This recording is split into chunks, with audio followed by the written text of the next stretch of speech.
What's up, everyone? Welcome to today's video. Welcome to the Video Game Fight School channel. Thank you very much for tuning in. So right now, I stand in a place where I think I'm very convinced that Gotham Knights is going to be a game that I can resonate with.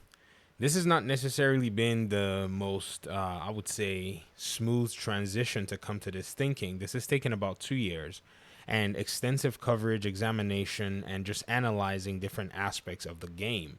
Now, I'm kind of shocked because I thought I'd go into this game with a lot more skepticism. Yes, I am in my own right trying to be neutral and all of the above. And as a content creator, I do owe it to you guys to give you my opinions and tell you if anything has changed about the game, or maybe not even tell you. I mean, it is what it is, but I just thought we need to have this conversation because, it's interesting to see how all of these elements seem to be a lot more convincing.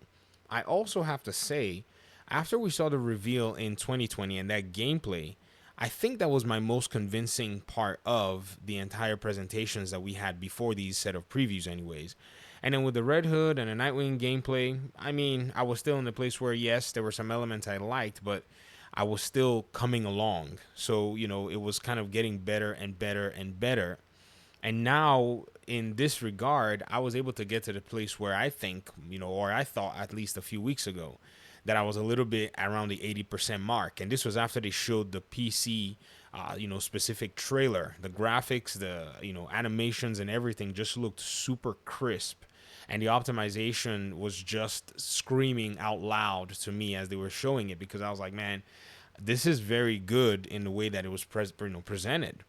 But something really struck a chord today, and that's something I haven't necessarily spoken about here in all of these previews. And that's what we've gotten to see with Gotham Knights and the story and the narrative and the way that actually flows in the entirety of, characters and even sometimes villains and so on and so forth. I think a lot of the chatter right now is going towards letting this game seem like, say, it's going to be similar in regard to Guardians of the Galaxy when it comes to the stories. Now, this is very interesting because the very first time I played Marvel's Guardians of the Galaxy, and I told you guys this, I mentioned this in another video, it didn't really resonate with me. I just thought, man, there must be something else that I could be doing other than playing this game where the characters just talked too much. And eventually I got into it. I picked it back up again and I just started to like it. I remember saying to myself, oh my gosh, I can't believe I'm starting to like this game. So I think something Guardians of the Galaxy did prepped me for the multitude of characters you're going to actually have to experience in this game. And so for those of you who may not necessarily know or have dealt with a video game like that, I just want to say beware.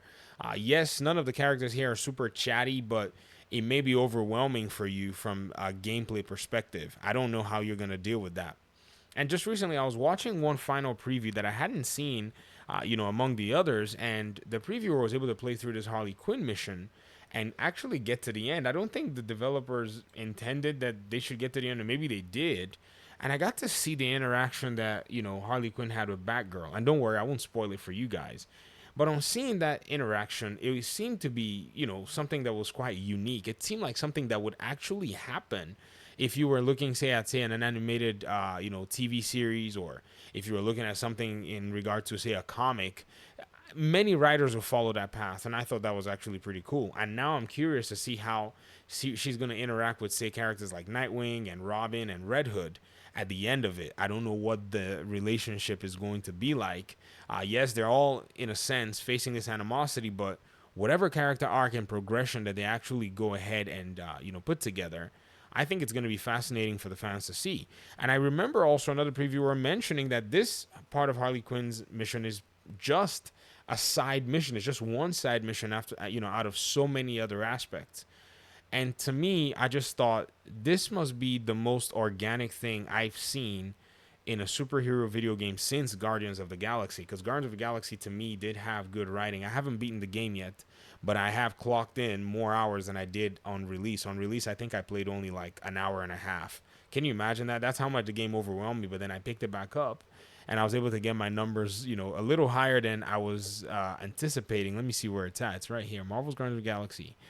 Yep, I am now about 10 hours in, which is insane. For somebody who played the game for the first time for an hour and put it down and then eventually picking it back up and just spending 9 hours examining the game and enjoying the entirety of it, I'm really looking forward to Gotham Knights right now. Can you imagine that it took me all this while, about 2 weeks before the game comes out, I'm sitting here saying, yeah, now I'm looking forward to Gotham Knights. Yes, I have been looking forward to Gotham Knights. Don't get me wrong, but not to this extent. And I think that's probably going to be a strong selling point of this game. The story and the narrative, the way they've guarded a lot of the elements so far, makes me anticipate that we're going to have on our hands anyways a compelling story to push these characters and to push the narrative. Now, this is just me and my expectations. Things might change, and I'm hoping that we actually do see that these expectations are met. We've talked extensively about combat. We've talked extensively about systems. We've talked extensively about so many different aspects of this game.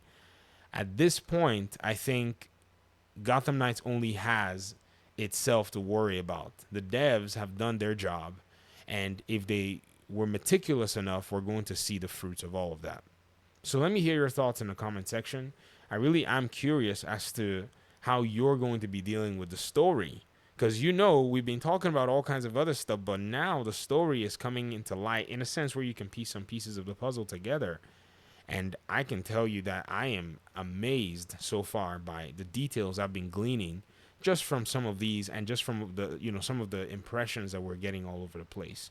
Thanks so much for watching the video. I really appreciate you guys' time and audience, and hopefully we'll talk very soon in another one. Peace out.